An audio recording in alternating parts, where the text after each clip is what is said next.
আসসালামু আলাইকুম। এফআরভি লক ভিভোর Y20 মডেল।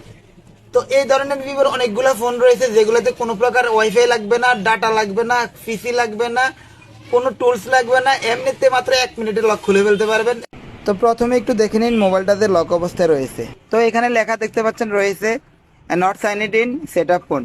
তো এর মানে হচ্ছে এটা এফআরভি লক অবস্থায় রয়েছে। তো এখান থেকে কাজ শুরু। তো মনোযোগ সহকারে ভিডিওটা দেখবেন, শেয়ার দিয়ে ওয়ালে রাখেন, বারবার দেখেন, মুখস্থ হয়ে যাবে। অসংখ্য ফোন এভাবে খুলতে পারবেন। এখানে ওয়াইফাই কানেক্ট করবেন না, স্কিপ দিয়ে যাবেন। এখানে মোড়ে ক্লিক করুন, এরপর আবার মোর, তারপরে অ্যাকসেপ্ট, তারপরে নেক্সট।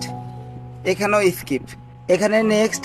তবে এখানে আর স্কিপ করা যাবে না, ইম্পোর্ট ডাটাতে ইম্পোর্ট অপশনে ক্লিক করতে হবে। ইম্পোর্টে যান, এরপর ইজি শেয়ার এনে মার্ক করেন, এরপর এগ্রিতে যান। তো এই মোবাইলটা এবার এই অবস্থায় রাখেন। এখানে মেন কাজটা, অন্য একটা মোবাইল হাতে নেন। তো ওই মোবাইলটাতে একটা কুইক শর্টকাট মেকার ইনস্টল করবেন আর একটা ইজি শেয়ার ইনস্টল করবেন।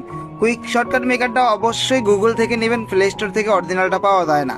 এরপর ইজি শেয়ারটা ওপেন করে ফোন ক্লোনে যান। এরপর ওই মোবাইল লক থাকা মোবাইলটির সাথে কানেক্ট করান।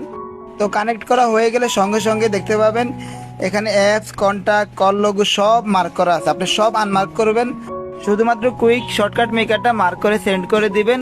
আপনার এই মোবাইলের কাজ শেষ। তো এখানে ইজি শেয়ারে যদি বারবার অ্যালাউ চায় তাহলে অ্যালাউ দিবেন, অ্যালাউ দিয়ে তারপর কাজটি করবেন। তো আপনার এই মোবাইলের কাজটি শেষ, এই মোবাইলটি সরিয়ে রাখুন। এবার আপনার লক থাকা ফোনটি হাতে নিয়ে আপনি উপরে অ্যারো চিহ্নের এখানে ক্লিক করুন, অ্যাপসে যান, এরপর কুইক শর্টকাট মেকার ওপেন করেন।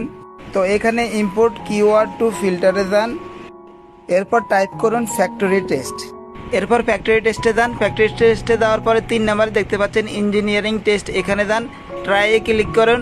তো এরপর উপরে একেবারে ডান পাশে ইঞ্জিনিয়ারিং টেস্টিং 3-তে যাবেন, ব্যাক টু হোমে যাবেন, এরপর ইনিশিয়ালাইজ টু ইংলিশে ক্লিক করবেন।